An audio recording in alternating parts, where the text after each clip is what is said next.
नमस्कार, भारत लाइव देख रहे हैं आप।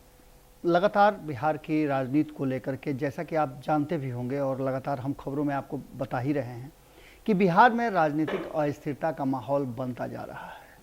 अब ऐसी स्थिति में एक बात जो पिछले 24 घंटे से कही जा रही है और ये भी उस समय कही जा रही है जब भारतीय जनता पार्टी की राष्ट्रीय कार्यकारिणी की बैठक हुई और उस बैठक के बाद बहुत सारी चीज़ें निकल करके सामने आई। एक तरफ जहां सुशील मोदी ने ये कहा कि राष्ट्रीय जनता दल को चाहिए कि वो भारतीय जनता पार्टी के साथ समर्थन में आ जाए, वहीं दूसरी तरफ सबसे बड़ी बात यह है कि आखिर इन बातों का चर्चा होना क्यों अचानक से बढ़ गया है।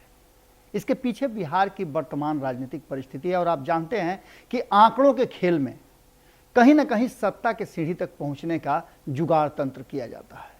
साम दाम दंड भेद सभी लगा करके कहीं ना कहीं अंतिम लक्ष्य जो होता है वो सत्ता तक पहुंचना होता है और इस लक्ष्य के तरफ तेजी से आगे बढ़ रहे हैं तेजस्वी यादव।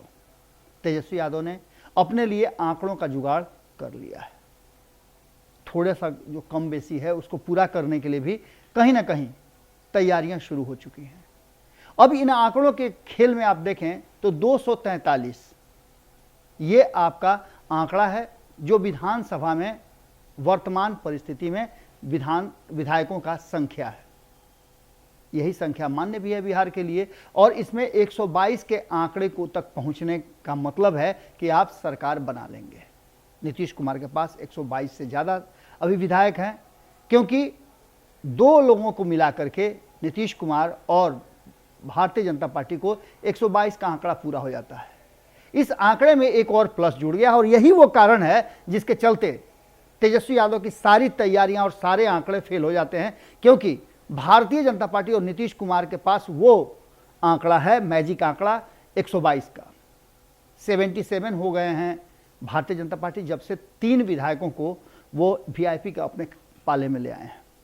उसके बाद 45 नीतीश कुमार के हैं और ये कहीं ना कहीं 122 का आंकड़ा पूरा करते हैं। बाकी आपको पता है कि एक इंडिपेंडेंट हैं जिनका समर्थन प्राप्त है और 4 हिंदुस्तानी आवाम पार्टी के हैं जो 2020 के चुनाव में एनडीए के घटक दल के रूप में लड़े थे चुनाव। लेकिन हम दूसरे तरफ की बात कर रहे हैं कि आखिर काउंटडाउन क्यों शुरू हो गया है और क्यों ये बात कही जा रही है कि नीतीश सरकार की जो है वो काउंटडाउन शुरू हो गया है, नीतीश सरकार की उल्टी गिनती शुरू हो गई है। इसके पीछे कारण है, कारण यह है कि भारतीय जनता पार्टी और नीतीश कुमार के बीच जो धीरे धीरे तल्खियां बढ़ रही हैं वो बहुत कुछ कह रही हैं और इसी क्रम में धर्मेंद्र प्रधान पटना आते हैं और इन तल्खियों के बीच में उनके आने के बाद वो घोषणा करते हैं कि नीतीश कुमार ही हमारे मुखिया हैं। 2025 तक मुख्यमंत्री बने रहने के लिए बिहार की जनता ने जनादेश दिया है। लेकिन यह आधा सत्य है। इस आधे सत्य को पूरा हम अगले एपिसोड में आपको बताएंगे। लेकिन सबसे बड़ी बात कि उल्टी गिनती शुरू होने की जो बात कही जा रही है उसमें जो वर्तमान परिस्थिति बदली है उसमें 80 सीटों पर पहुंच जाना राष्ट्रीय जनता दल का इस बात की तरफ इशारा कर रहा है कि वो तेजी से आगे बढ़ रहे हैं। 80 सीटों के बाद कांग्रेस ने भी कहा है कि नीतीश कुमार को चाहिए कि वो तेजस्वी यादव यानी महागठबंधन के पाले में आ जाए। तो इसका सीधा मतलब है कि जैसे ही कोई माहौल बनता है तेजस्वी यादव के मुख्यमंत्री बनने का, तो महागठबंधन की तल्खियों के बावजूद और दूसरा कोई ऑप्शन भी नहीं कांग्रेस के पास, कांग्रेस समर्थन करेगी तेजस्वी यादव का। यानी 19 उनके आंकड़े बढ़ जाते हैं तो बच जाता है 122 में से मात्र 23 का आंकड़ा। यानी आप समझ लीजिए कि 122 में 80 घटा दीजिए तो 42 बाकी बचता है और 42 में से 19 घटा दीजिए जो कि कांग्रेस के पास है तो 23 बचता है। अब इस 23 का जुगाड़ कैसे होगा? तो 23 में से आपको पता है कि महागठबंधन से लेफ्ट भी लड़ी थी, लेफ्ट की तीनों विंग जो है वो चुनाव लड़ी थी और 16 सीटें लेकर के आई हैं। इसका सीधा सा मतलब है कि 23 में से 16 भी घटा दीजिए आप तो सीधे तौर पे यह आंकड़ा पहुंच जाता है 7 पर। 7 के बाद अब कयास लगाए जा रहे हैं कि जब सरकार बनने की नीतीश कुमार की तैयारियां शुरू हो जाएंगी, ये संभावना हो जाएगी कि तेजस्वी यादव सरकार बना सकते हैं, तो सबसे पहले आने वालों में से जीतन राम मांझी होंगे। जीतन राम मांझी अपने 4 सदस्यों को लेकर के आएंगे तो ये आंकड़ा बच जाएगा मात्र 3 का। यानी कि 3 सदस्य 7 में से और कम रह जाएंगे। एआईएमआईएम के पास कोई विकल्प नहीं है।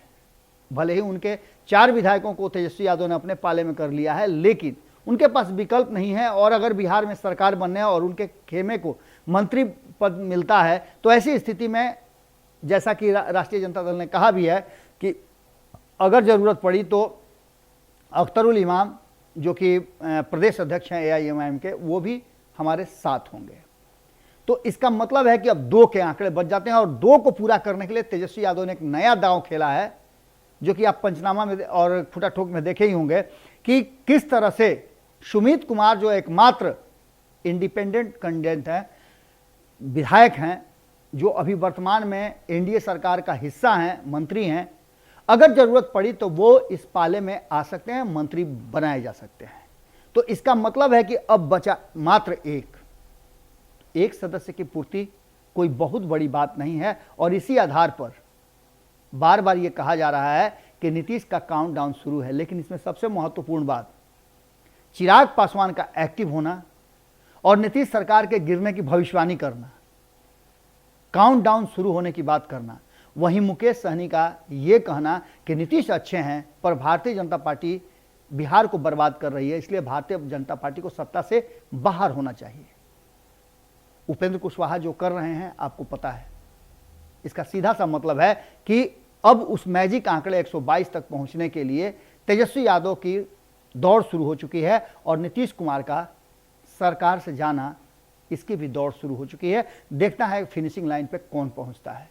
जुड़े रहिए भारत लाइव के साथ। अगली खबर में आपको बताते हैं कि आखिर धर्मेंद्र प्रधान के बिहार आने के बाद माहौल एक तरफा गर्म क्यों हो गया है। बहुत बहुत धन्यवाद। अगर ये वीडियो पसंद आई और वह बिहार के राजनीति और बिहारियत से सरोकार रखेनी तो सब्सक्राइब बटन दबा के चैनल के सब्सक्राइब कर ली। ओजे एगो घंटी बा, ओकरा बटन दबा देला से कुल सटीक और मारक खबर रुआ मुफ्त में मिल जाई।